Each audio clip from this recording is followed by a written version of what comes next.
एक बार की बात है, गौतम बुद्ध अपने शिष्यों के साथ एक गांव से दूर किसी बद्री नगर की तरफ जा रहे थे। गर्मी के दिन थे और रास्ता भी बहुत लंबा था। गौतम बुद्ध अपने शिष्यों सहित बहुत देर से चल रहे थे, जिस वजह से उन्हें बहुत प्यास लगती है। वहां से कुछ ही दूरी पर बरगद के वृक्ष की एक घनी छांव थी। सभी लोग उस वृक्ष के पास पहुंच जाते हैं। महात्मा बुद्ध अपने शिष्यों सहित वृक्ष की घनी छाया के नीचे विश्राम करने लगते हैं। बहुत देर से चलने की वजह से सभी का गला प्यास से सूख रहा था। यह बात बुद्ध जानते थे। बुद्ध ने अपने एक शिष्य को कहा, आप इस बरगद की छाया से 20 कदम दूर जाकर बरगद की 2 बार परिक्रमा करके वापस आओ। शिष्य वैसा ही करता है जैसा बुद्ध ने बताया। परिक्रमा के बाद जब शिष्य महात्मा बुद्ध के पास आया तो बुद्ध बोले कि क्या आपको किसी ठंडी हवा का अनुभव हुआ था?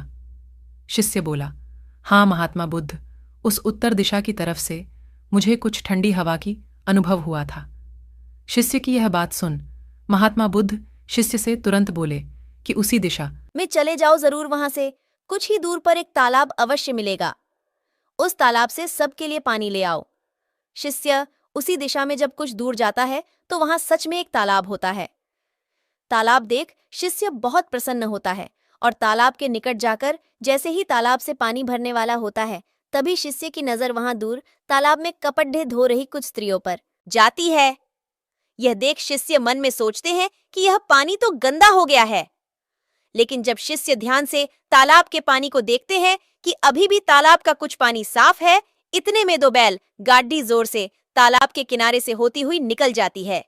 बैल गाड़ी के पहिए तालाब की मिट्टी के ऊपर इतनी जोर से निकलते हैं कि तालाब के नीचे बैठी बहुत सारी मिट्टी तालाब के ऊपर आ जाती है, जिस वजह से तालाब का बचा हुआ पानी भी गंदा हो जाता है।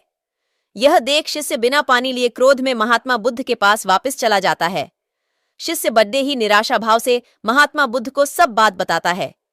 शिष्य की बातें सुन सभी शिष्य बोलते हैं कि हमें तुरंत यहाँ से निकलना चाहिए, किसी दूसरी जगह पानी की खोज करनी चाहिए, वरना प्यास के मारे जान निकाल जाएगी।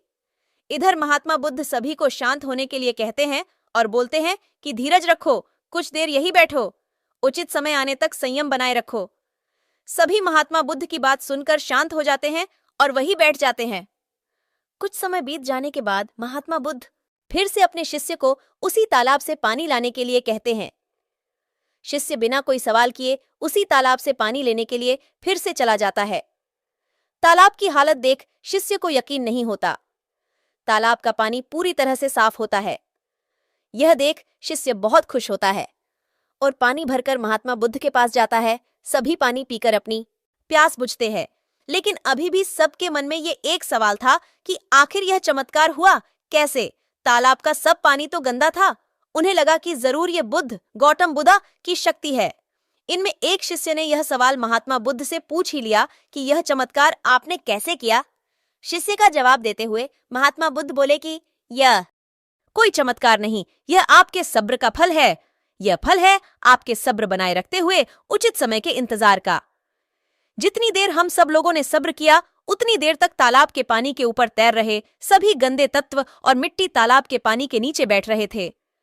फिर कुछ देर बाद शिष्य जब वहां तालाब के पास पहुंचा, तब तक सब दूषित कण नीचे बैठ चुके थे, जिस वजह से तालाब का पानी पहले की तरह साफ हो चुका था तथा तालाब साफ दिखाई दे रहा था। यदि उस समय आप लोगों ने सब्र न किया होता, धैर्य न रखा होता, तो आप सब इतनी गर्मी में पानी की खोज में प्यासे रहकर शायद अब तक मृत्यु को प्राप्त हो गए होते। क्योंकि यहाँ से अगला कोई तालाब है या नहीं, और होगा भी तो क्या उसका पानी साफ होगा या नहीं, इन सब कारणों से आप कभी प्यास न बुझा पाते और प्यास से मर जाते। बुद्ध की बात शिष्यों को अच्छी तरह से समझ में आ गई।